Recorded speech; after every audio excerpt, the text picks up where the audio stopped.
हरे कृष्णा।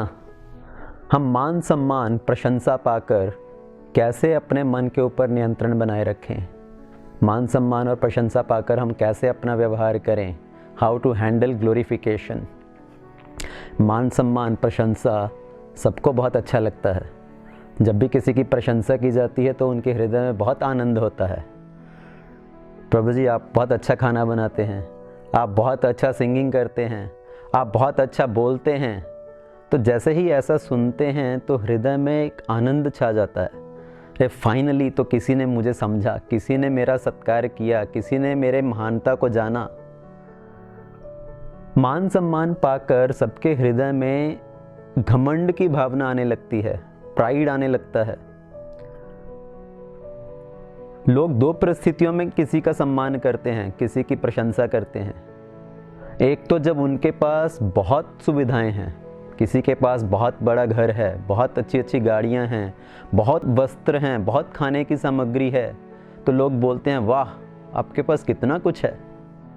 और दूसरी परिस्थिति जब कोई बहुत चीज़ों का त्याग करता है, किसी ने अपना सब धन संपत्ति दान कर दिया, किसी ने अपना घर बार त्याग दिया, तो लोग बोलते हैं आप कितने बड़े त्यागी हैं, वाह आप कितने महान हैं।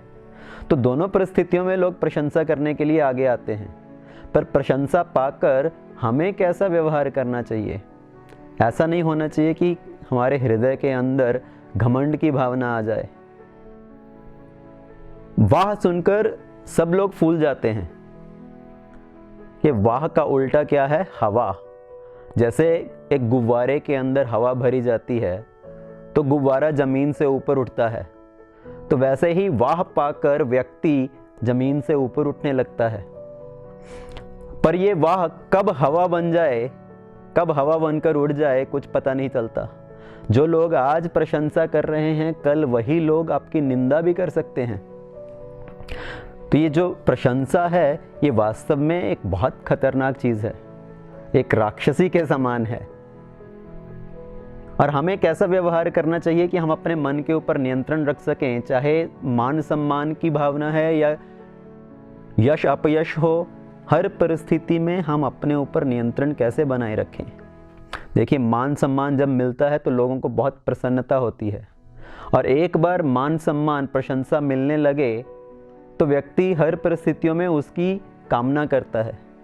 और पर बाद में वही सम्मान ना मिले तो सम्मान ना मिलना ही अपमान की तरह महसूस होता है।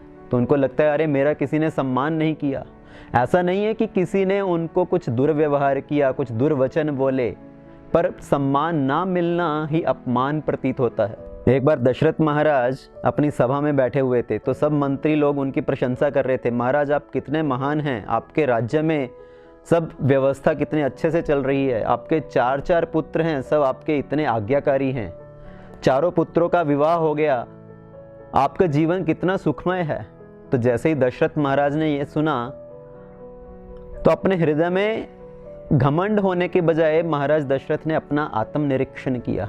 एकदम से उन्होंने दर्पण देखा। दर्पण मतलब दर्प ना, घमंड ना करना। तो जैसे ही हमें प्रशंसा मिले तो हमें अपना आत्मनिरीक्षण करना चाहिए,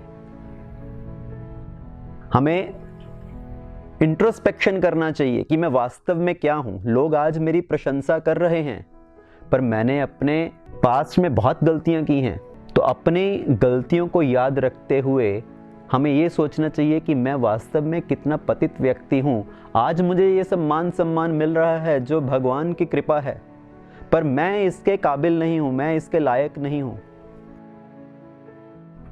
अगर हमने कोई बहुत बड़ी उपलब्धि की है, हमारे पास कुछ टैलेंट है, तो हमें भगवान का धन्यवाद देना चाहिए कि भगवान की कृपा से मेरा सब काम हो रहा है।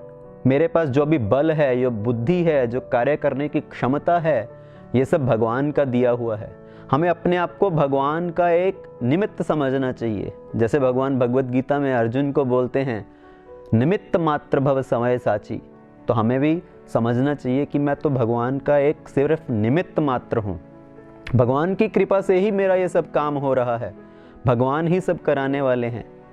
तो चाहे मान सम्मान, यश की परिस्थिति हो या अपयश की परिस्थिति हो, हर परिस्थिति में भगवान को धन्यवाद देते हुए हमें अपने आप को जमीन पर टिका कर रखना चाहिए, ग्राउंडेड रखना चाहिए। नहीं तो ये जो घमंड है हृदय में, जब ये पनपने लगे तो व्यक्ति का पतन कर देता है। ऐसे ही और भक्तिमय कार्यक्रमों के लिए देखिए हरे कृष्णा टेलीविजन। इसे प्राप्त करने के लिए आप अपने केबल अथवा DTH ऑपरेटर से संपर्क करें तथा और अधिक जानकारी के लिए आज ही डायल करें 8767 845 845।